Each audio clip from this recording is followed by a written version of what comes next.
ॐ नमो भगवते वासुदेवाय।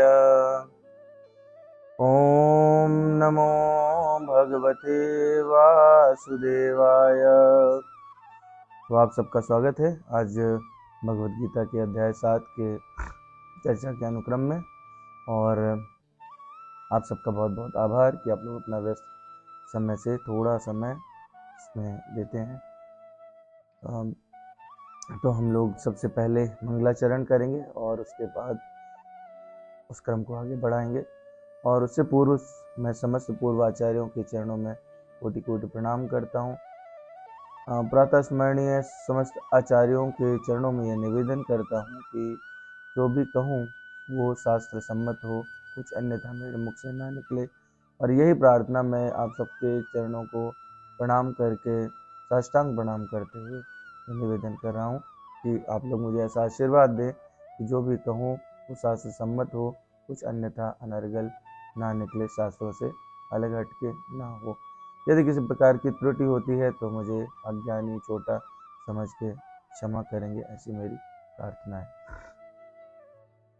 वर्णानामर्थ संघानां रसानां छंदसामपि मंगलानां च कर्तारो वंदे वाणी विनायको भवानी शंकरो वंदे श्रद्धा विश्वास रूपिणो याभ्यां विना न पश्यन्ति सिद्धा स्वान्तस्तमीश्वरम् वंदे बोधमयं नित्यं गुरुं शंकररूपिणं यमाश्रितो हि वक्त्रोऽपि चन्द्रः सर्वत्र वन्दते सीताराम गुणग्राम पुण्यरण्य विहारिणो वन्दे विशुद्ध विज्ञानो कवीश्वर कपीश्वरो वागर्ताविव सम्पृक्तौ वागर्त प्रतिपत्तये जगतः पितरौ वन्दे पार्वती परमेश्वरौ कर्पूरगौरं करुणावतारं संसारसारं भुजगेन्द्रहारं सदा वसन्तं हृदयारविन्दे भवं भवानी सहितं नमामि। ॐ अज्ञानतिमिरान्धस्य ज्ञानाञ्जनशलाकया चक्षुरुन्मीलितं येन तस्मै श्रीगुरवे नमः। तस्मै श्रीगुरवे नमः। श्रीचैतन्यमनोभीष्टं स्थापितं येन भूतले स्वयं रूपा कदा मह्यं ददाति स्वपदान्तिकम् वन्देऽहं श्रीगुरोः श्रीयुतपदकमलं श्रीगुरून् वैष्णवांश श्रीरूपं साग्रजातं सहगण रघुनाथान्वितं तं सजीवं साद्वैतं सावधूतं परिजनसहितं कृष्ण चैतन्य देवं श्रीराधा कृष्ण पादान् सहगण ललिता श्री विशाखान्वितांश।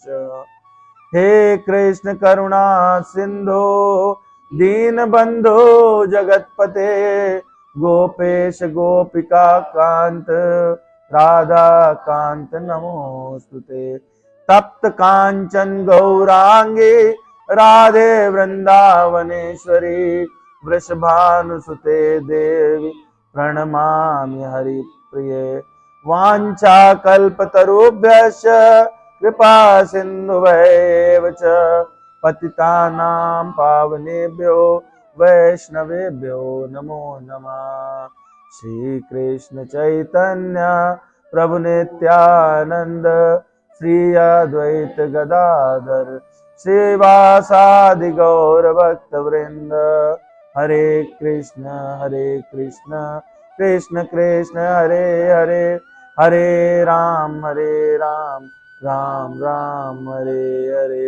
शान्ताकारं भुजगशयनं पद्मनाभं सुरेशं विश्वाधारं गगनसदृशं मेघवर्णं शुभांगं लक्ष्मीकान्तं कमलनयनं योगभिर्ध्यानगम्यं वन्दे विष्णुं भवभयहरं सर्वलोकैकनाथं यं ब्रह्मा वरुणेन्द्र रुद्रमरुतः स्तवन्वन्ति दिव्यै स्तवैर्वेदैः साङ्गपदक्रमोपनिषदैर्गायन्ति यं सामगाः ध्यानावस्थिततद्गतेन मनसा पश्यन्ति यं योगिनो यशान्तं न विदुः सुरासुरगणा देवाय तस्मै नमः। गुरुर्ब्रह्मा गुरुर्विष्णु गुरुर्देवो महेश्वरा गुरु साक्षात् परब्रह्म तस्मै श्री गुरुवे नमः। ओम वेदाय गुरुदेवाय विद्महे परम गुरुवे धीमहि तन्नो गुरु प्रचोदयात्। ओम परम तत्वाय नारायणाय गुरुभ्यो नमः। ओम गुम गुरुभ्यो नमः। ओम गुरुभ्यो नमः। बोलिए सद्गुरुदेव महाराज की, गुरुदेव भगवान की जय। जय श्री श्री सीताराम भगवान की जय। वृंदावन बिहारी लाल की जय। पवन सुत हनुमान की जय। उमापति महादेव की जय। तो हम लोग जो है वो पहला श्लोक 2 सेशंस में एक श्लोक कर पाए। इन टोटल अगर देखें तो 3 सेशंस है ना, एक में हम लोगों ने जिसमें रूपरेखा पूरी ली थी और 2 सेशंस ये हुए। तो अब हम लोग थोड़ा सा पहले से स्पीड बढ़ेगी क्योंकि जो एक फाउंडेशन है वो मेरे ख्याल में बन चुका है। तो हम लोग पहले वाले को रिवाइज करें और उससे हमने क्या समझा था उस समझ को लेके आगे बढ़ेंगे तो हमारा काम आसानी से हो सकेगा, तो हमको चीज़ें ज़्यादा समझ आएंगी। अच्छा ठीक है, तो भी समझ गए। तो हम लोगों ने देखा कि मैया सक्त मनाह पार्थ योगम युञ्जनदाश्रया असंशयम समग्रम माम यथा ज्ञासित तत्क्षुणु। तो हम लोगों ने श्रवण पे बात की थी, काफ़ी बात की हम लोगों ने। किसने कहा यह श्लोक? ये कहा है श्लोक भगवान ने, है ना। भगवान कृष्ण ने ये अर्जुन को ये श्लोक कहा। और इसको संस्कृत में क्या रहता है कि कई बार जो नीचे के पद होते हैं वो अर्थ जब करते हैं तो वो पहले आते हैं। तो ये बिल्कुल श्लोक भी इसी तरह से है। जब इस पर और मनन चिंतन किया तो समझ आया कि हमने जितनी चर्चा की थी उसको इसने समग्र कर लिया है। अब इसको हम लोग उस तरह से सुने समझें तो हमको पूरा प्रक्रिया ही समझ आ जाती इसी श्लोक के माध्यम से। भगवान क्या कह रहे हैं? अब सुनो, मतलब तुरंत सुनना है, तत्क्षण तत्क्षणु, अभी सुनो। और सुनने में क्या होगा? भगवान कह रहे हैं कि समग्रम माम यथा ज्ञास्यसि, मैं जैसा हूँ मुझे समग्र रूप से जानो। तो भगवान को यदि समग्र रूप से जान लेते हैं कोई भी तो उनके मन में संशय नहीं रह जाएगा। तो असंशयम, और जब संशय नहीं रह गया, भगवान को पूर्ण रूप से जान लिए तो क्या होगा? भगवान की भावना से आप पूरी तरह से भावित हो जाएंगे, है ना, भक्ति में प्रवेश कर जाएंगे। तो ये हो जाएगा युञ्जन्मदाश्रयः, भगवान के आश्रित हो जाते हैं। और जब भगवान के आश्रित हो जाएंगे, संशय मिट चुका है, भगवान को आप पूरी तरह जान चुके हैं, तो फिर आपका मन कहाँ आसक्त रहेगा? भगवान में ही। और यह प्रक्रिया जब भगवान में ही आपका मन आसक्त रहे, मन आपको ही देख रहा है ना। तो हम लोगों ने पहले पढ़ा था मत चित्तः मत परमा, मतलब मुझे मेरा ही चिंतन करो। तो भगवान इसी को सबसे ऊपर का योग कह रहे हैं। पिछले अध्याय में हम लोग ये जान चुके हैं। तो जब भगवान का ही चिंतन निरंतर मन करेगा तो वो निश्चित ही योग प्रक्रिया कहलाएगी। तो इस तरह से आप योग को करने के लिए क्या है, भगवान को हमें जानना पड़ेगा। तो यहाँ ये हम लोग पिछली बार थोड़ा सा इस पर चर्चा कर चुके हैं, भगवान और बाकी चीज़ें, है ना। हम लोगों ने देखा था जिसमें हम लोगों ने सूर्य का और शहर का एग्जाम्पल लिया था कि सूर्य नित्य है और शहर बदलते रहते हैं, बिल्डिंगें बनती रहती हैं, चेंज होते रहते हैं। तो इसी तरह से जो लगातार रहे, जो नित्य रहे, वो क्या कहलाएगा? परम सत्य, जो आज भी है कल भी था, परसों भी रहेगा। और जो बदलता रहे वो क्या कहलाएगा? सापेक्ष सत्य, जो हमें दिखाई देता है और थोड़े दिनों बाद बदल जाता है। तो ऐसा क्या है जो कभी नहीं बदलता? वो भगवान स्वयं है। उनके अलावा सब कुछ परिवर्तनशील है। अन्य जो भी कुछ हमें दिखाई देता है वो भगवान की शक्ति है, माया शक्ति है, या उसे अभी हम लोग आगे के श्लोक में जानेंगे कि वो शक्तियां क्या हैं। तो वो सब जो बदलती रहती हैं, जीवात्मा उनके प्रभाव में आकर के बदलता रहता है, परिवर्तनशील है, जड़ जगत बदलता है, तो वो कहलाता है सापेक्ष सत्य। तो जो बदलता रहता है उसको जानने में मजा है, या जो लगातार रहता है उसको जानने में आनंद है? आनंद किसमें है? जो हमेशा रहे, है ना। जो अभी बदल जाए तो फिर उसको, उस नॉलेज का कोई इस्तेमाल रहेगा क्या, है ना। मान लीजिए आज आपने सीखा और आज ही खत्म हो जाए, वो चीज ही खत्म हो जाए जिसके बारे में जाना, तो उस नॉलेज का क्या महत्व रहता है? कोई महत्व नहीं रहता, है ना। और भी हम लोग आगे समझेंगे कि नॉलेज चीज क्या है, मतलब वो ज्ञान क्या है। ठीक है, ये वाला एग्जाम्पल। तो परम सत्य क्या है? परम सत्य तो वैकुंठ लोक यानी चिदाकाश में है, भौतिक आकाश में नहीं है। चित्तधन आकाश मतलब जो हमेशा चैतन्य रहने वाला आकाश यानी वैकुंठ लोक है। वैकुंठ लोक को वैकुंठ लोक क्यों कहते हैं? हमने एक बार चर्चा की है इस पर, यहीं पर सेशन में। 3 परमानेंट मेंबर्स है, वही लोग आंसर कर सकते हैं, बाकी टेम्पररी है। वैकुंठ को वैकुंठ क्यों कहते हैं? वह स्थान जहाँ पर कुंठा ना रहे, वह कुंठ, कोई कुंठा ना हो, किसी भी प्रकार की, जहाँ वो है वैकुंठ। तो वैकुंठ लोक तभी वैकुंठ है क्योंकि वहाँ पे वो हमेशा चैतन्य है, दिव्य है। तो भौतिक आकाश मतलब जिसमें हम लोग रहते हैं वो वाला क्षेत्र। तो ये क्या होगा? ये सापेक्ष सत्य हुआ। वैकुंठ लोक यानी चिदाकाश वो परम सत्य हुआ, है ना। तो भगवान जो है अब आगे बता रहे हैं अर्जुन को। उन्होंने कहा कि कैसे सुनना है, कैसे समझना है, ये समझो। और क्या समझो? ज्ञानम ते हम सविज्ञानम इदम वक्ष्यामि अशेषतः यज्ञात्वा नेह भूयो अन्य यज्ञात्वम अविशिष्यते। तो क्या कि ज्ञान और विज्ञान सहित मैं आपको सब कुछ बताऊंगा। अब मैं तुमसे पूर्ण रूप से व्यवहारिक तथा दिव्य ज्ञान कहूंगा। इसे जान लेने पर तुम्हें जानने के लिए और कुछ भी शेष नहीं रहेगा, है ना। तो इसमें जो है भगवान 3 चीजों की बात कर रहे हैं। अब हम लोगों को जो है वो ये बात समझनी होगी कि यहाँ ज्ञान और विज्ञान वो क्या चीज है। इस पर हम लोगों ने पहले सेशन में थोड़ी चर्चा की थी। ज्ञान क्या है और विज्ञान क्या है? विज्ञान तो हम लोग सब छात्र हैं ना, विज्ञान वाले ही लोग हैं। विज्ञान किसे कहते हैं? विज्ञान की परिभाषा रहती है, वो क्या है? विज्ञान की परिभाषा क्या है? तो हम लोग पढ़ते थे ना 6th में, 7th में, 5th में।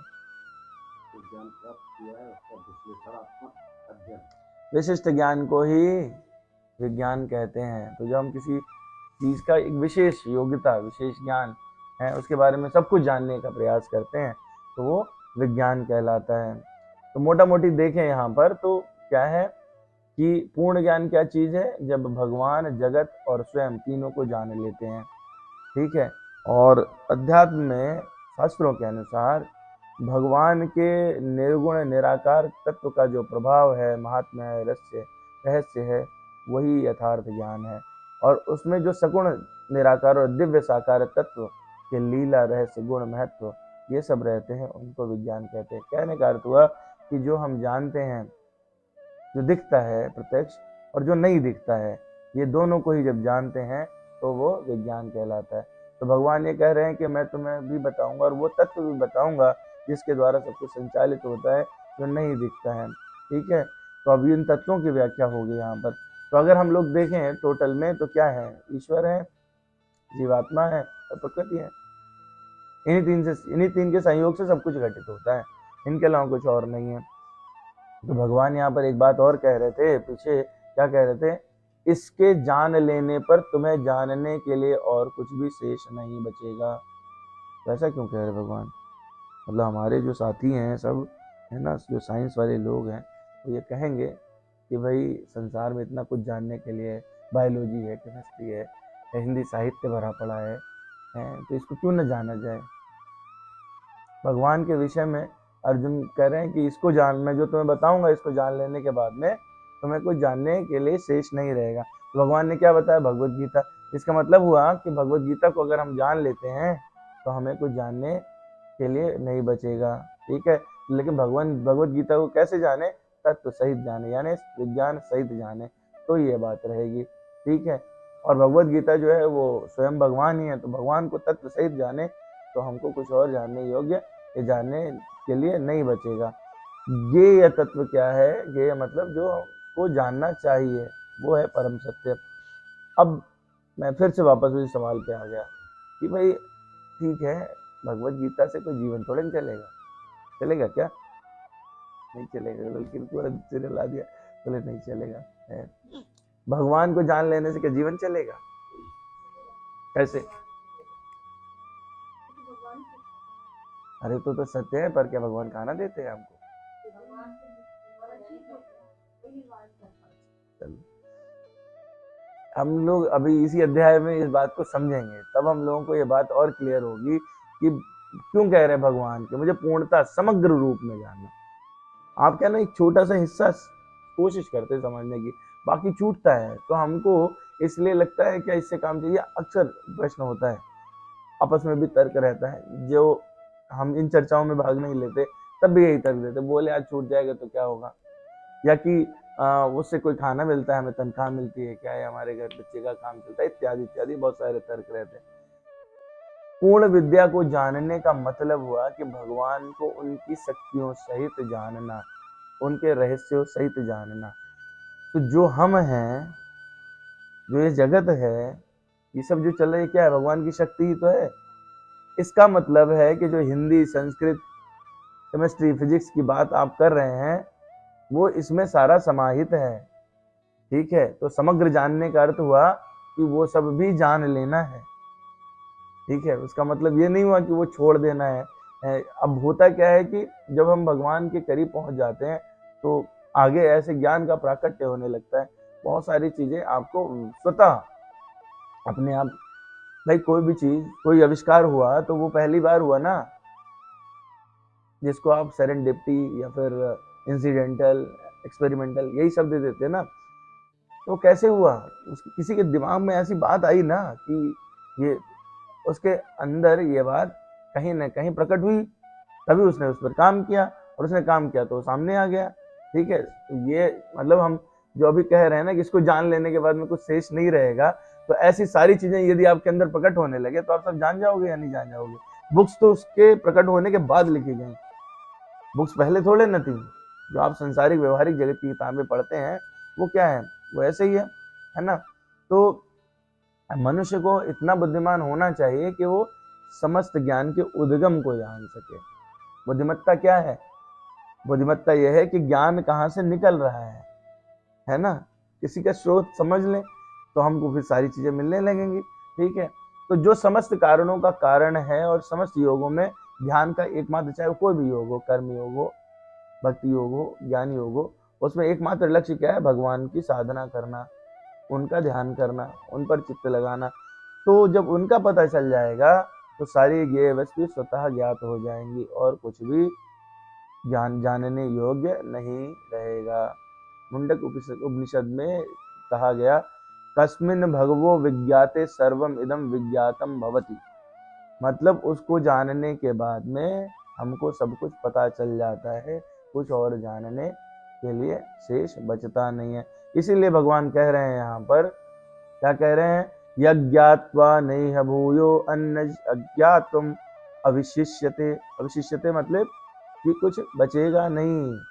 वक्षाम में अशेषतः, मैं कुछ छोड़ूंगा नहीं बताने के लिए, आपको सब बता दूंगा है। तो ये जानने के बाद में कुछ जानने योग्य नहीं बचेगा। तो अर्जुन जो है यहाँ पर एकदम प्रसन्न हो जाते हैं, बोले अच्छा ऐसा क्या, मतलब ये हम जान लेंगे तो इसका मतलब फिजिक्स, केमिस्ट्री, बायोलॉजी है सारा, ये तो सब पता चल गया है, माइक्रोबायोलॉजी भी आ गई और कम्युनिटी मेडिसिन भी, सर्जरी भी कर लूंगा मैं। अच्छा मुझे तो ये समझ ही नहीं आई बात। तो भगवान फिर यहाँ पे कहते सावधान अर्जुन, जानने को कुछ शेष नहीं रहेगा, ये बिल्कुल ठीक है, पर इसे क्या हर कोई जान सकता है? तो भगवान इस पे जान कौन सकता है? कौन कौन आइंस्टाइन बनना चाहता है? ठीक है। कौन कौन आइंस्टाइन बनना चाहता है? आइंस्टाइन वो है भगवान की दृष्टि में जो E=mc² नहीं, उस ज्ञान को जानता हो। ये उस ज्ञान का एक छोटा सा पार्ट है। तो आप सोचिए कि E=mc², ठीक है, और जो मतलब हमारे शास्त्रों में ये पहले से इसका वर्णन है, ठीक है, कि क्या गतियां रहती हैं, इन सब का कैलकुलेशन ऑलरेडी एग्जिस्ट करता है, उसको इस्टेब्लिश किया था आइंस्टीन ने।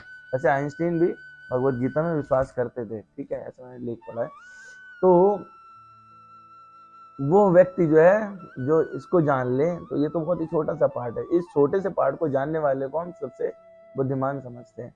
मतलब हमारे दिमाग में कोई अगर एग्जाम्पल आता है अभी भी, तो मुझे लगता है सब लोग आइंस्टीन का ही, आइंस्टीन बन गए हो क्या, इस तरह की बात करते हैं, ठीक है। तो आइंस्टीन से भी ऊपर की बात हो जाती है। भगवान क्या कह रहे हैं यहाँ पर, मनुष्याणाम सहस्रेषु कश्चिद् यतति सिद्धये यततामपि सिद्धानाम कश्चिन्मां वेत्ति तत्त्वतः।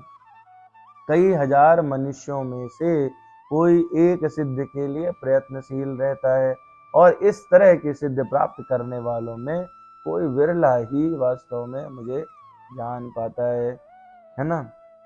तो ये बात सही है क्या? मुझे लग रहा है कि वो बिल्कुल सही नहीं है। भगवान ऐसी बात कैसे कर सकते हैं? सारे जानने के लिए उत्सुक है, नहीं है? वो तो बात की बात हुई ना, क्या कह रहे हैं, मनुष्याणाम सहस्रेषु, कई हजार मनुष्यों में कोई एक, ठीक है। यहाँ पर कोई अगर ध्यान से देखेगा, सूक्ष्मता से आप देखोगे, तो भगवान क्या कह रहे हैं, कई हजार मनुष्यों में। वो ये नहीं कह रहे हैं कि समस्त योनियों में। भगवान तो बाकी योनियों की बात ही नहीं कर रहे हैं। भगवान कृष्ण ने बिल्कुल स्पष्ट बोली बात कि मनुष्य ही है जिसमें ये बात आती है, लेकिन 999 इतने बेवकूफ हैं कि वो इसके लिए प्रयास ही नहीं करते, ठीक है। 1000 में से एक आदमी कोशिश करता है। अब हमको क्या है, अपने हृदय में सोचना चाहिए, ठीक है। क्या हमें भगवान को जानने की इच्छा हुई? भगवान को जानने का मतलब है कि वो तत्व क्या है जो संसार चला रहा है, ठीक है। पानी हमारी प्यास कैसे बुझा देता है? क्षुधा के समय भूख हमको क्यों लगती है और वो हमको तृप्ति कैसे देती है? कौन है जो ये अन्न की उपज के लिए रिस्पॉन्सिबल है?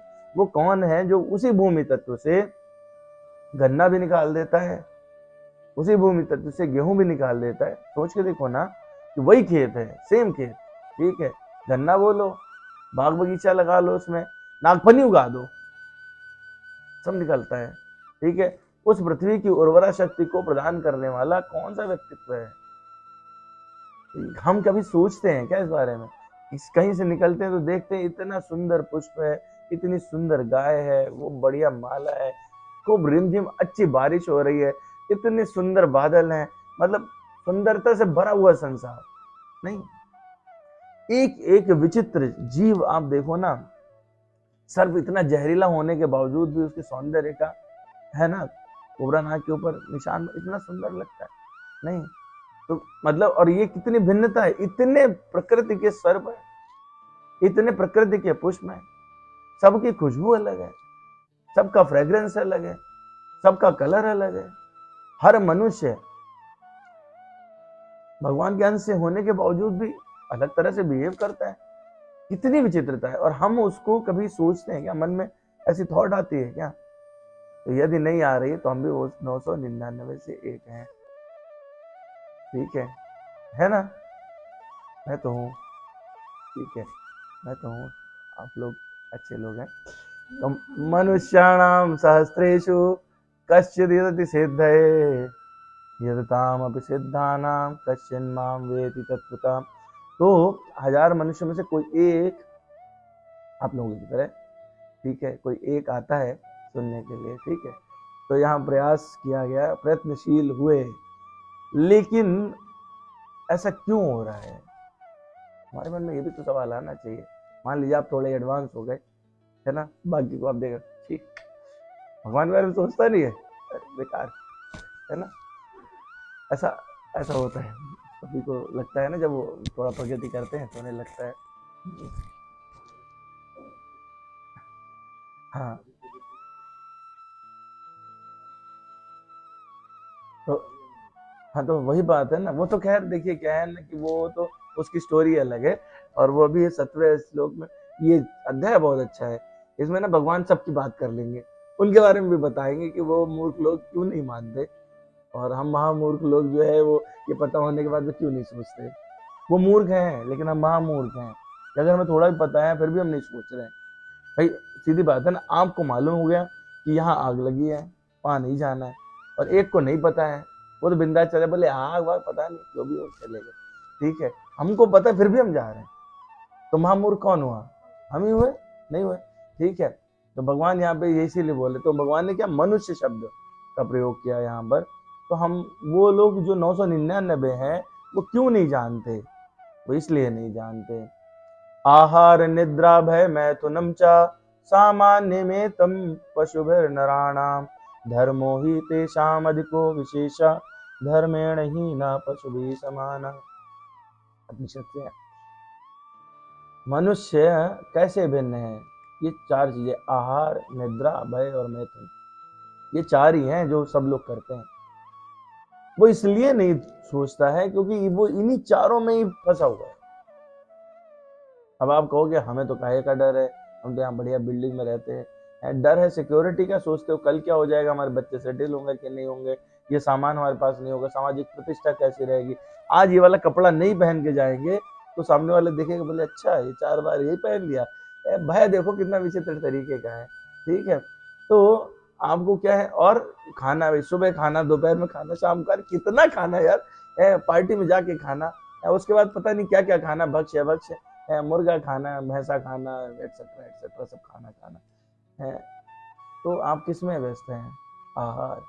उसके बाद जो टाइम मेरा, पहले थोड़ा सो लेता हूँ, आराम कर लेता हूँ, निद्रा।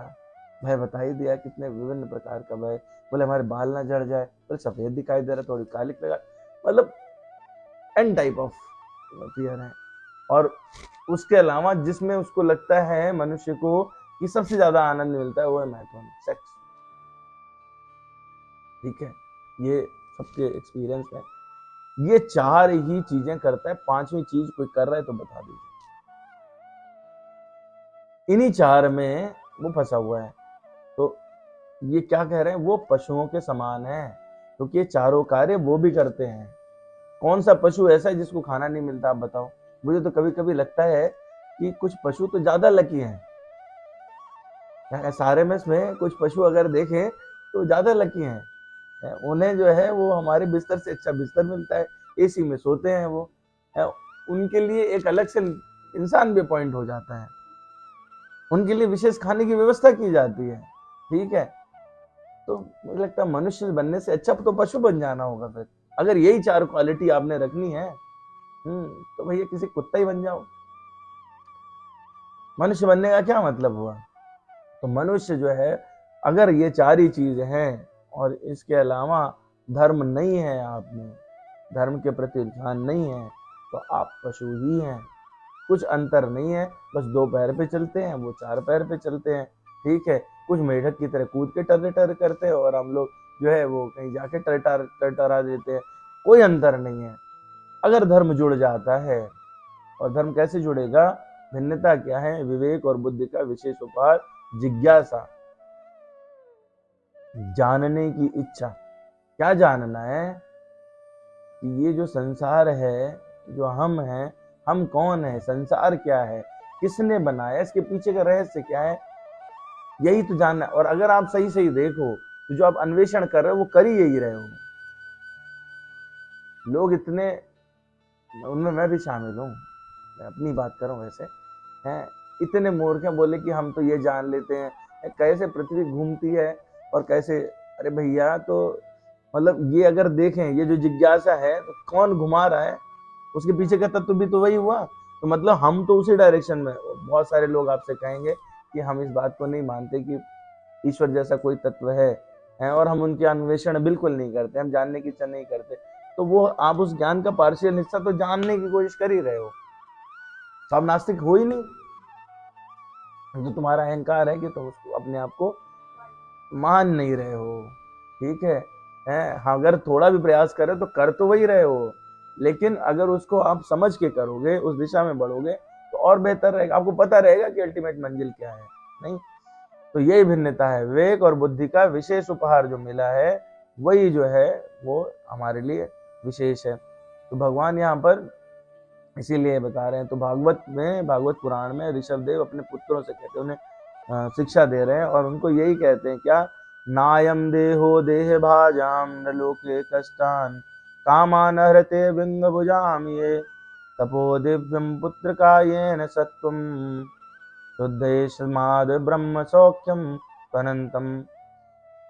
इंद्रिय तृप्ति, ये सब क्या था जो अभी हम लोगों ने बात की, आहार निद्रा मैथुन भय, ये क्या है, इंद्र तृप्ति है। इंद्र तृप्ति जो लोग मनुष्य देह जिनको प्राप्त हुई है उन्हें इंद्र तृप्ति के लिए दिन रात कठिन श्रम नहीं करना चाहिए, क्योंकि ऐसा तो मल खाने वाले कुकर सूकर भी कर लेते हैं।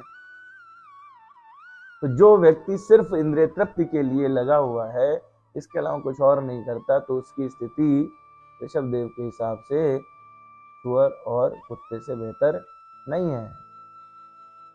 हमको ये विचार करना चाहिए कहीं हमारी कैटेगरी वही तो नहीं है, करना चाहिए ना।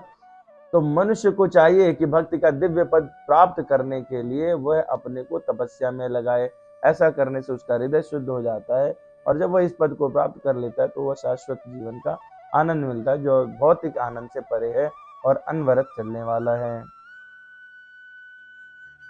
क्या होता है, क्योंकि मनुष्य अपने को इंद्रिय तृप्ति का, अपने जीवन का लक्ष्य इंद्रिय तृप्ति बना लेता है और फिर वो उसके पीछे भागता है, और जब उसके पीछे भागता है तो वो पाप कर्मों में प्रवृत्त हो जाता है।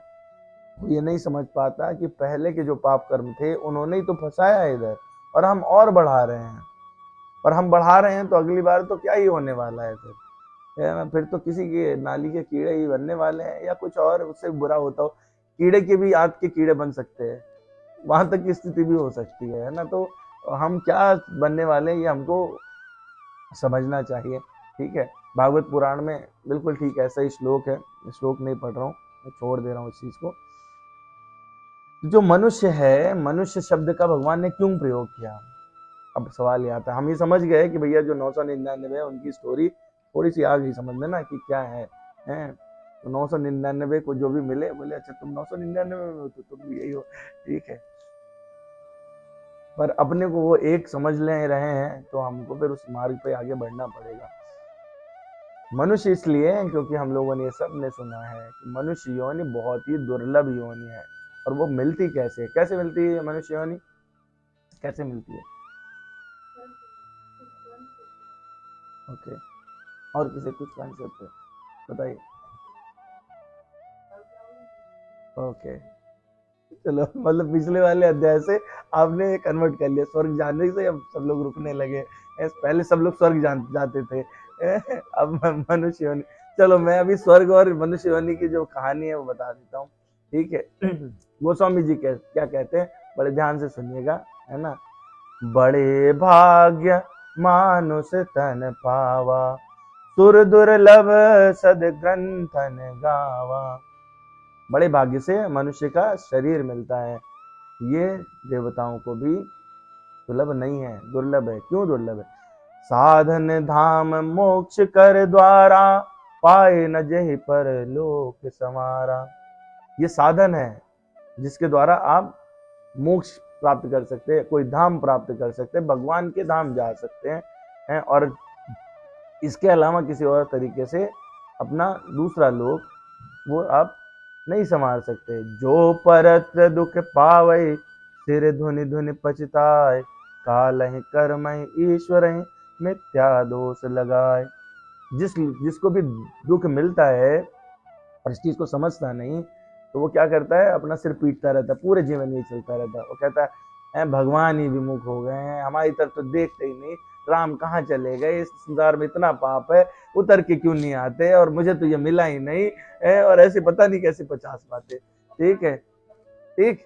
और नहीं तो वो क्या करेंगे, मतलब इससे थोड़ा जो ऊपर, बोले अपने तो कर्म ही ऐसे थे, फूटे हुए कर्म थे, ठीक है। इससे भी थोड़ा ऊपर उठे के बोले समय खराब चल रहा है, समय खराब चल रहा है, अच्छा समय आएगा। अब अच्छा समय तो बहुत दूर सुन रहे हैं, पिछले 12 सालों सुन रहे अच्छा समय आएगा, और ऐसे सुनते जाएंगे, अच्छा समय कभी नहीं आएगा। अच्छा समय आपके करने से ही आएगा, उसके अलावा कोई दूसरा तरीका ही नहीं है। आगे गोस्वामी जी क्या कहते हैं, यही तन कर फल विषय न भाई, जो भगवान कह रहे थे इधर, कोई बात गोस्वामी जी ने अब बोली है, इस शरीर से इंद्रिय तृप्ति ये इसका प्रयोजन नहीं है। स्वर्ग स्वल्प अंत दुखदाई, मतलब स्वर्ग अगर आपने पा लिया इससे है तो वो थोड़ा सा ही मिलेगा, और उसका अंत बहुत ही दुखद होने वाला है। नर तनु पाए विषय मन देही, पलट सुधाते सठ विसलेही। यहाँ पे गोस्वामी जी ने सठ शब्द कहा, क्या क्या बोले, नर तनु पाए विषय मन देही, जिसको मनुष्य का शरीर मिला और विषय में आकृष्ट हो गया, तो वो क्या कर रहा है, वो मूर्ख। पलट सुधा ते सठ विषले, वो अमृत मिला हुआ है उसे पलट देता है और उसके बदले में विष ले लेता है, लाओ, ठीक है। इसीलिए विष से ही बना है विषय, विषय भोग, यानी जिसमें विष का समावेश है, ऐसी चीज का भोग कर रहे हैं, विषय भोग, ठीक है। आगे क्या कहते हैं, ताय कबहु भल कहाई न कोई, गुंजा क्रय परस मन कोई। उस आदमी को कोई अच्छा कैसे कह सकता, बुद्धिमान कह सकता क्या, वो तो मूर्ख ही रहेगा, है। उसने क्या किया है, पारस मणि जो है वो खो दी है, ठीक है। किसमें, गुंजा कहते हैं जिससे बर्तन मांजते वाला पत्थर रहता ना, तो वो उसको उसने ले लिया। आकर लाचारि लक्ष 84, जोन भ्रमत ये जीव अविनाशी, फिरत सदा माया कर प्रेरा, काल कर्म स्वभाव गुण घेरा। माया का जैसे ही आप संसार से संसार में आते हैं ना, चारों तरफ आपको माया घेर लेती है और आप भ्रमित हो जाते हैं। तो और ऐसा क्यों होता है, उसी के साथ में जो आपके पुराने कर्म रहते हैं, जो आपका स्वभाव रहता है, प्रकृति रहती है, वो आपको आच्छादित कर लेती है और आप उसी हिसाब से कार्य करने लगते हैं। अब जो पहला सवाल मैंने पूछा था उसका जवाब है, कबहु करी करुणा नर देही, देत ईश बिनु हेतु सनेही। कबहु करी करुणा नर देही, भगवान को कभी मन लगा और चलो इसको एक चांस दे के देखते हैं। ऐसे कोई कर्म नहीं किए थे, और ये सभी शास्त्र कहते हैं कि हमने ऐसे कोई कर्म नहीं किए थे कि मनुष्य जीवन मिले। भगवान को दया आई, उनकी करुणा उत्पन्न हुई, उनका चलो ठीक है, भोग लिए, बहुत सारी योनियों में भोग लिए, तो आपको करुणावश उन्होंने मनुष्य योनि दे दी, ठीक है। इसीलिए मनुष्याणाम सहस्त्रेषु, मनुष्यों की बात की भगवान ने, मतलब करुणा करके बोले, होता है ना, चलो मेरा बच्चा है, इसको बहुत दिनों से साइकिल साइकिल कर रहा है, साइकिल दे देते हैं, और फिर वो बच्चा साइकिल ले ले और उसके बाद में उसको अगरबत्ती लगाता रहे, उसमें आग लगा दे, तो माता पिता को अच्छा लगेगा? नहीं अच्छा लगेगा, बोले यार किस मूर्ख को दिया था, ठीक है, इसको तो हमने दिया था कि चलाएगा, इससे अपना शरीर स्वस्थ रखेगा, दूसरे कार्य कर पाएगा, इसको आसानी होगी, ये क्या कर रहा है? तो ये जो शरीर है ना, ये साइकिल है, जिसको हम लोग सब लोग रख के और उसमें माचिस की तीली लगाते जा रहे हैं, ठीक है। तो कबहु करि करुणा नर देही, देत ईश बिनु हेतु सनेही, नर तनु भव बारिद बहु बेरो, सन्मुख मरुति अनुग्रह मेरो, करण धार सदगुर दृढ़ नावा, दुर्लभ साज सुलभ करि पावा। किसी कर्णधार सदगुरु के पास जा करके और हमको जो दुर्लभ कार्य है जो ये मिल गया, तो इसको हम लोगों को सुलभ करके और आगे बढ़ जाना चाहिए। जो न तरह भव सागर, नर समाज यश पाय, सो कृत निंदक मंदमति, आत्मा हन गति जाय। जो इस शरीर को पा करके भव सागर को पार करने का प्रयास नहीं करता, उसको गोस्वामी जी कह रहे वो उसकी निंदा करनी चाहिए, वो निंदक है, वो मंदमती है, और वो अपनी आत्महत्या कर रहा है, वो सुसाइड के लिए लगातार लगा हुआ है। हम लोग सारे लोग सुसाइड करने के लिए लगे हुए हैं। ठीक है, तो अब क्या है कि अगला सवाल हमारे दिमाग में आना चाहिए। 5 मिनट लगेंगे, ये वाले श्लोक कंप्लीट कर लेते हैं बस। ठीक है, मनुष्याणाम सहस्रेषु कश्चिदिति सिद्धये, उनमें से कोई एक ही, हजारों में से कोई एक आगे बढ़ा ना है। लेकिन उसके बढ़ने के बाद में क्या हुआ, क्या कह रहे भगवान कि उनमें से भी कोई एक सिद्धि के लिए प्रयत्नशील होगा और उनमें से कोई एक फिर वास्तव में जान पाएगा। तो पहले वाले तो हम समझ गए कि भैया जो है वो जानवर थे और कुकर सुकर जैसे हैं, उनका इससे मतलब ही नहीं है। 999 के बाद में एक जो निकला वो भी पूरा नहीं जा रहा, तत्व सही जानने वाला उनमें से भी कोई एक बिरला होगा जो आगे बढ़ता है। तो ऐसा क्यों हो रहा है? तो ऐसा इसलिए हो रहा है क्योंकि जब भगवत कृपा के फल स्वरूप यानी भगवान ने करुणा की, हमें मनुष्य बनाया, तो उसके बाद में फिर हम आते हैं अपने सारे पुराने संस्कार लेके, और वो संस्कार लेके जो आते हैं हम, तो उनके साथ हमें श्रद्धा का अभाव हो जाता है। पिछले जो हमने कर्म किए थे, हम जो करते जा रहे थे, उनकी आदत पड़ी रहती है ना। तो इंग्लिश में पहले व्हाट्सएप मैसेज चलता था, it is very difficult to get rid of habit, है ना। एच चला जाता है तो देयर रिमेन्स अ बिट, फिर एच और ए चले जाता है तो इट बिट रिमेन्स, और फिर एच ए बी भी चला जाता है तो इट रिमेन्स, और उसके बाद में तो मतलब it is very difficult to remove a habit. बिल्कुल ऐसे ही संस्कार जो आपके पड़ जाते हैं और जो आप आदत अभी संस्कार बना रहे हैं, ये पूरे जीवन आपको जड़ ग्रंथि की तरह पकड़ के रखेंगे, ये छोड़ने वाले नहीं है, अगले जन्म में भी छोड़ने वाले नहीं है। तो अभी अगर हम जागृत हो जाते, नींद से उठ गए, तो फिर हम कम से कम आगे आने वाले टाइम के लिए तो ठीक कर सकते हैं, है ना। पुराने वाले तो जो हो चुके वो हो चुके। तो जिनके पूर्व संस्कार शुभ होते हैं, ये हम लोगों ने 6ठे अध्याय में चर्चा की है, दोबारा से बात कर रहा हूँ मैं। ये मतलब ये चूंकि इतना इंपॉर्टेंट है ना कि हमको ये बात रिपीटिशन में अपने जीवन में जब तक नहीं लाएंगे, हम हर क्षण भूल जाते हैं, यहाँ से निकलने की तुरंत बाद भूल जाते हैं एकदम। जैसे ही मतलब ये अभी समाप्त होगा ना, उसके बाद में वो वापस हमको वही आहार निद्रा में वापस चले जाएंगे। है ही है, जीवन ही ऐसा है, कुछ कर ही नहीं सकते इसके लिए। तो अब भगवान क्या है कि चलिए हमको ये बात भी समझ में आ गई ना, मनुष्याणाम सहस्रेषु कश्चित् सिद्धये, एक सिद्धि के लिए आगे बढ़ा। फिर वो क्या कह रहे हैं, यतताम अपि सिद्धानाम कश्चिन् माम वेति तत्वता, उनमें से कोई एक है जो तत्व रूप से जानने के लिए आगे बढ़ेगा। तो हुआ क्या कि किसी एक ने जो आगे बढ़ा था, उसकी श्रद्धा, प्रीति, सत्संग, भगवत कृपा, गुरु कृपा, ये अलग अलग प्रकार की होती है, और उसमें कहीं ना कहीं अहंकार, ममत्व, कामना, आसक्ति, और उससे भी इम्पोर्टेंट संग दोष। संग दोष जो है बहुत ही महत्वपूर्ण बात है।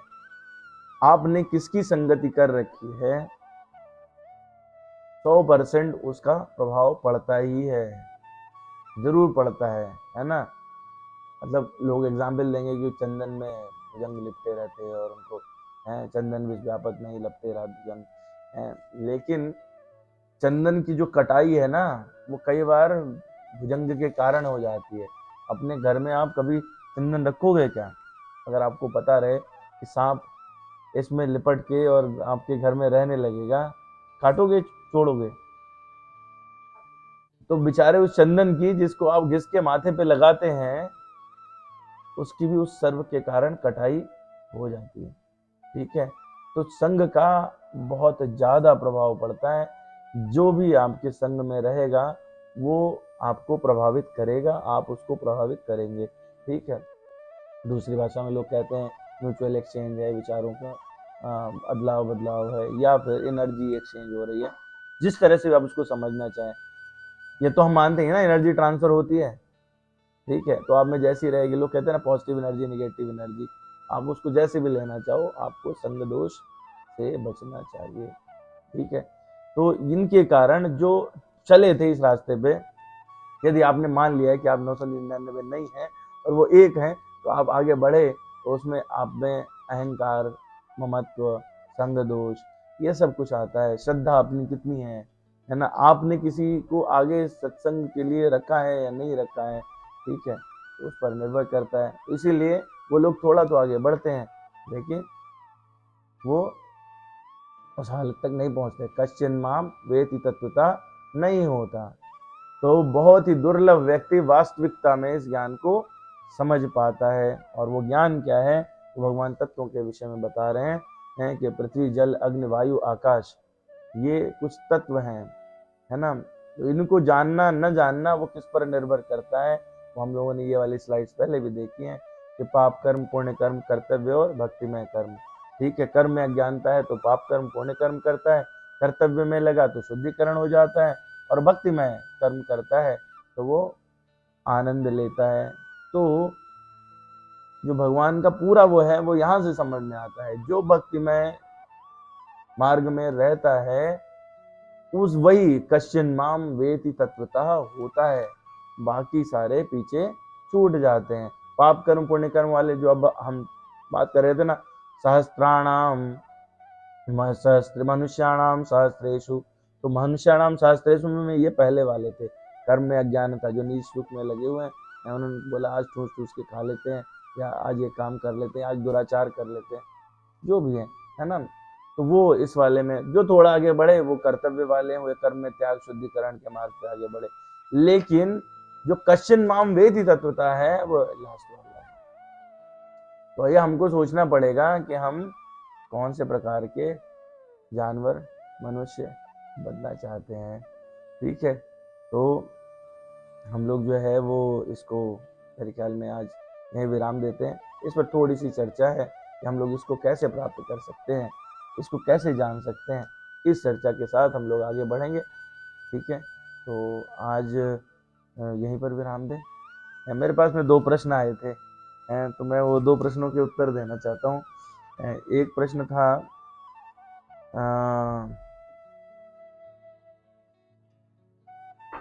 मांसाहार संबंधित, है ना।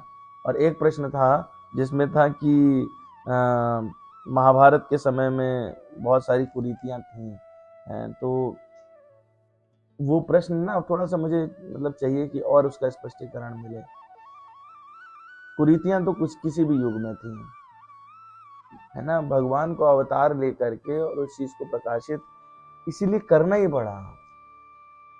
कुरीतियां तो हर युग में थी। हिरण्याक्ष हिरण्यकश्यप सतयुग में पैदा हुए, है ना। रावण जो है वो त्रेता में था, रावण के भाई, रावण का पुत्र, पूरी रावण की सेना, अहि रावण, ताड़का, है ना, सब किसमें हुए, सब त्रेता युग वाले हैं, ठीक है। द्वापर में कंस और शिशुपाल हुए, कौरव हुए। तो कुरीतियां कब नहीं थी, भगवान को कब आना पड़ता है, जब वो मैक्सिमम पे पहुंच जाते हैं, ठीक है। भगवान का प्रयोजन, भगवान तो तब तक नहीं आते जब तक जो है भक्त लोग उन्हें पुकारते नहीं है, उन्हें बाकी सब बकवास लगता है, बोले कुरीति कुरीति होते हैं, होने दो, हमें कोई मतलब नहीं है। वो भगवान तभी आते हैं जब ऐसी स्थिति होती है। क्या स्थिति होती है, जब उन्हें थोड़ा सा सेंस होने लगता है, जब पृथ्वी माता पुकार करती है, यदा यदा ही धर्मस्य ग्लानिर्भवति भारत अभ्युत्थानम अधर्मस्य तदात्मानं सृजाम्यहम्। आगे वो क्या कहते हैं, परित्राणाय साधूनाम विनाशाय च दुष्कृताम, ठीक है। तो जब जब हो यह धर्म कह हानि, ठीक है, तभी भगवान आते हैं उस समय। लेकिन वो किस लिए आते हैं, वो इसलिए नहीं आते धर्म की हानि हो, सब सेकेंडरी काम है उनके लिए। परित्राणाय साधुनाम, पहला काम है वो आए, बोले कि भैया जितने साधु लोग हैं, भक्त लोग हैं, उनसे मिलो, मैं तो सिर्फ उनके लिए आया हूँ। अच्छा चलो अब साइड वाला काम कर देते हैं, विनाशाय च दुष्कृताम, उसके बाद उससे जो हो जाए वो सारा उसका इफेक्ट है। तो भगवान को अवतार इसलिए लेना पड़ता है, और हम भगवान एक बार उसका पूरा बैलेंस बना के वो बता देते हैं कि ये देखो ये मैनुअल है, ऐसे करना, तुम्हारे लिए संविधान बना दिया है। फिर 2-4 आतंकवादी फिर पैदा हो जाते हैं, फिर उनके लिए जो है वो व्यवस्था करनी पड़ती है। तो ये चीज़ है, वो हर बार इस्टेब्लिश करना पड़ता है। तो पहला वाला, सेकंड वाले क्वेश्चन का आंसर ये हुआ। फर्स्ट क्वेश्चन था कि यदि हम कोई भी बुरी प्रवृत्ति, वो खाली मांसाहार की बात नहीं है, कोई बुरी प्रवृत्ति करते हैं तो क्या हम भक्ति कर सकते हैं, 100% कर सकते हैं, बिल्कुल कर सकते हैं। तो क्या भक्ति करते हुए वो सब कर सकते हैं? तो भक्ति करते हुए वो सब नहीं करना चाहिए, ठीक है। भक्ति करते हुए वो सब नहीं करना चाहिए, उससे आपकी भक्ति का ह्रास होता है। ये क्या है ना, दो पटरियां हैं, ट्रेन आगे बढ़ेगी नहीं। एक पटरी अगर गड़बड़ होगी ना, एक पीछे के डायरेक्शन में जा रहा हो, एक आगे के डायरेक्शन, तो कैसे बढ़ेगी? ट्रेन ही नहीं बढ़ेगी। लेकिन हाँ, आप ये बोलो कि मैं तो अब आज सुन लिया ये बात और आज से हम साधु हो गए, कल से एकदम सूती वस्त्र पहनेंगे और कोई भय नहीं, जो जाए सब भाड़ में हो जाए और अपन को सैलरी लेनी नहीं है, तो ऐसा नहीं होगा।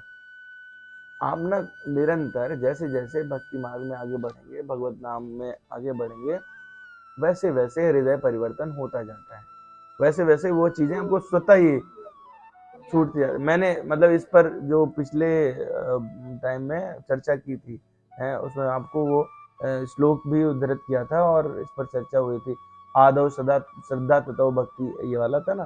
तो उसमें क्या, पहले श्रद्धा उत्पन्न होती है ना। श्रद्धा उत्पन्न होने के बाद जब उस मार्ग में आप बढ़ते हो हैं, तो थोड़ा थोड़ा आपको सत्संग मिलने लगता है, भजन क्रिया होने लगती है। पहले तो क्या हुआ ना, मन में आया कि यार हमको ये करना चाहिए, अभी तो आगे बढ़े, मंदिर तक गए, है ना, ये सब सुनने की, चर्चा करने की इच्छा हुई। उसके बाद में दो चार अच्छे लोगों से मिले, है ना, आजू बाजू, ठीक है। उन अच्छे लोगों से मिलने के बाद में और प्रवृत्ति बढ़ी, भजन क्रिया बढ़ी, भजन क्रिया बढ़ती है, तब तक वो सब चल रहा है, पीछे जो चल रहा है वो चल रहा है, वो छूटा थोड़े ना है।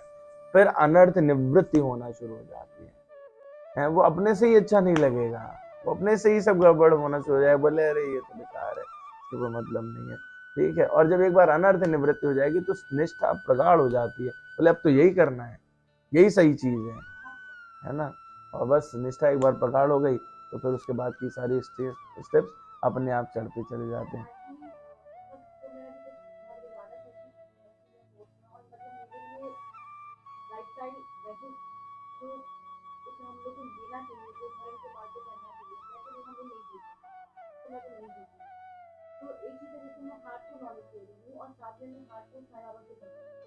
निरंतर मुझे साई बाबा के संदेश आते हैं, जहाँ भी मैं बैठती हूँ, ताकि जो साई परिवार में यही बात पर कहा जाता है कि पशु ना बने, मैं सब में हूँ। तो वैल्यू मैं पक्षी में भी हूँ, मैं सब में हूँ। तो नॉट इज नॉलेज के लिए, इट इज नॉट कोई है। तो हर जगह यही बोलते हैं कि मत खाओ, बिकॉज हम सब में हैं। तुम देखो तो मैं मिट्टी में हूँ और आप भी ये कहते हो मैं मिट्टी में हूँ, मैं हर जगह हूँ, किसी से कहते हैं। तो बट ये सर मुझे भी चेंजेस लगा, बिकॉज मेरा ये था कि मुझे 50 ईयर्स के बाद इसको छोड़ना ही है। आज मेरी नॉलेज एंड साधु कंसिडर आज से कहते हैं, लेकिन जब मैंने ये देखा तो मुझे खुद भी अच्छा ही लगता है। मुझे ऐसा लगता है कि I am not completely change, but I will be honest with Gita, I am not honest. मतलब कि मैं जब महीने में अगर मैं 20 डेज खाती थी, तो मैं महीने में 5 दिन खाती, तो मुझे लगता है मुझे यही छोड़ देना चाहिए। बट द फर्स्ट थिंग जो मैं इंसान के लिए कर सकती हूँ, मैं ज़्यादा नहीं कर सकती, बस किसी हत्या करने को देखती। एक्चुअली क्या है, अगर आप इसे छोड़ दिए भगवत गीता और शास्त्र, इसमें जो लिखा वो आपको लगेगा कि मे भी सब झूठ हो, मिथ्या हो, एक्सेट्रा। साइंटिफिक जो आप जिस मिथ्या ज्ञान को आप ज्ञान समझते हो, उस ज्ञान के आधार पर ही समझ लीजिए उसको। किसी भी पशु को जब आप उसकी हत्या करने जाते हैं तो उसको भय लगेगा? कभी ये इमेजिन करके देखो, जो मुर्गे मारे जाते हैं वो पिंजड़ों में रखे जाते हैं, ठीक है, वो ऑलरेडी बहुत स्ट्रेस में होते हैं, बहुत स्ट्रेस में।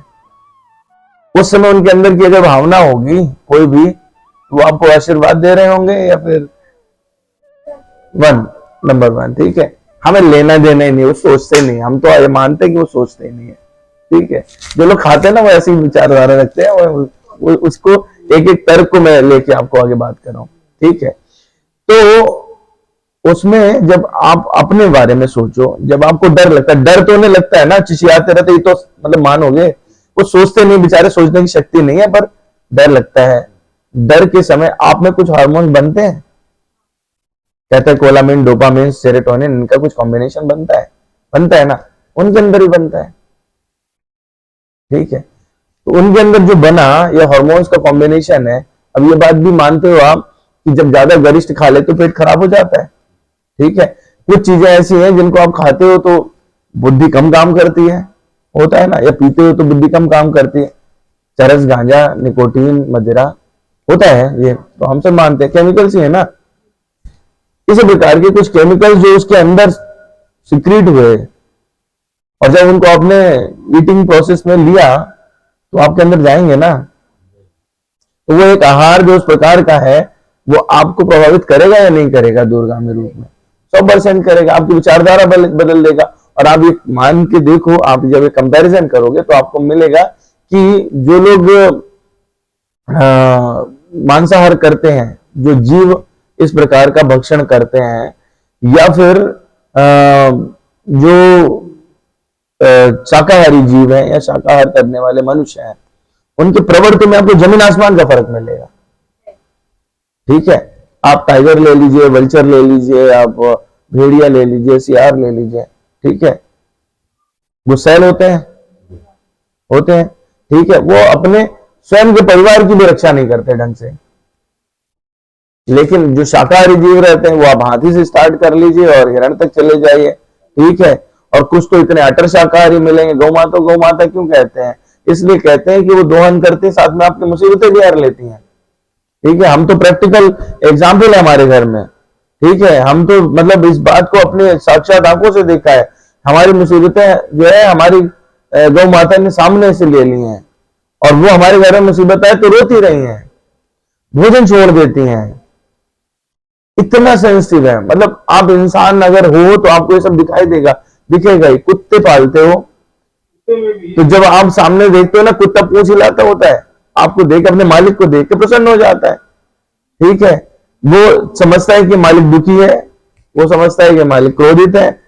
तो भैया जब एक पशु ही है ना सब, तो किसी में वो फीलिंग थोड़ी ज्यादा दिखाई दे रही, किसी में कम दिखाई दे रही, पर ऐसा तो हो ही नहीं सकता ना हो, ठीक है। तो अगर आप उसको साइंटिफिकली देखो तो वो सब्सटेंसेज आप खा रहे हो जो आपके शरीर के लिए अच्छे नहीं है ना। जब उनमें वो प्रवृत्ति हो रही तो आप में तो होनी है, डेफिनेटली होगा, बिल्कुल होगा। आप अगर फुल एनालिसिस करो इसमें, अब लोग हमसे कहेंगे कि भाई वो तो देश जहां पर वेजिटेरियनिज्म है और मेनली वेजिटेरियनिज्म है, तो वो लोग भी रेप करते हैं, वो चोर होते हैं, कोई बहुत शाकाहार करने वाला, डेफिनेटली होगा। पर कंपैरिजन ना बिल्कुल स्टैंडर्डाइज करके देखो।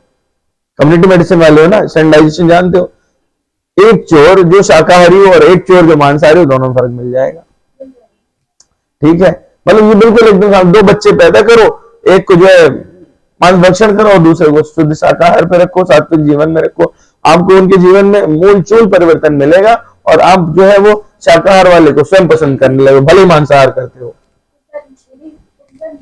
अपने इंद्रियों की बात कर रहे थे, तो मैं अपने इंद्रियों को शांत कैसे करूं? मुझे तो बहुत ज्यादा सबको लगता है, देखो जो बोल रहे हैं ना, जैसे मैं भौ कर रहा हूँ, ठीक है, तो ऐसा थोड़ा ना है कि मैं कोई वो ऊपर से उतर के आया, अभी ये ऊपर आपको कुछ ऐसा दिखाई दे रहा है, नहीं है ना, कुछ नहीं है।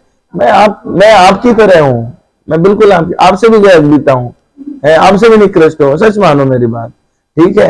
वो तो ये क्या है, वेग है, मतलब अब भौंकने की आदत है, जिसकी भौंकने की आदत है वो भौंकता ही है, इसमें कुछ नहीं है, इसमें कोई बहुत बड़ी बात नहीं है। पात्रता तो आप में है कि आप सुन के चेंज हो जाते हो। सेंसिटिव कौन ज्यादा होता है, कुत्ता या मालिक? जो भौंकने को समझ जाता है कि कोई पराया वो आया है इसलिए भौंक रहा है, उसके भौंकने की प्रवृत्ति से समझ जाता है, ठीक है। तो आप ज्यादा सेंसिटिव हो हमारे से, हम तो कुछ भी नहीं है, ठीक है। तो अपने पास कुछ ऐसा नहीं है जिसको आप ग्रहण कर सको। मैं जो बोलता हूँ वो कोशिश ये रहती है कि वो शास्त्र से हो, और ये कह रहे हैं ना, कैसे करो भाई, है आप ना, जो प्रैक्टिस करने की बात कही जा रही है वो प्रैक्टिस करो, ठीक है। तो आपको जो प्रैक्टिस करनी है वो क्या है?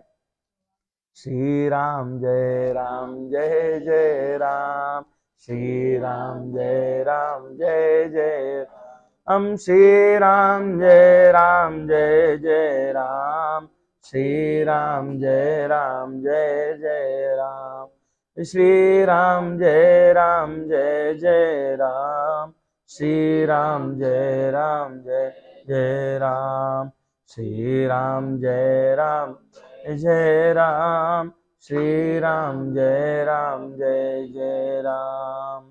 या फिर महामंत्र कर सकते हैं। 2 मंत्र हैं जिन पर कोई प्रतिबंधन नहीं है। एक ये विजय मंत्र जिसको अभी हम लोगों ने किया, दूसरा है महामंत्र हरे कृष्ण कृष्ण कृष्ण हरे हरे, हरे राम राम राम हरे हरे, हरे कृष्ण कृष्ण कृष्ण हरे हरे, हरे राम राम राम हरे हरे, हरे कृष्ण कृष्ण कृष्ण हरे हरे, हरे राम राम राम हरे हरे, हरे कृष्ण कृष्ण कृष्ण हरे हरे, हरे राम राम राम हरे हरे, हरे कृष्ण कृष्ण हरे हरे, हरे राम राम राम हरे हरे।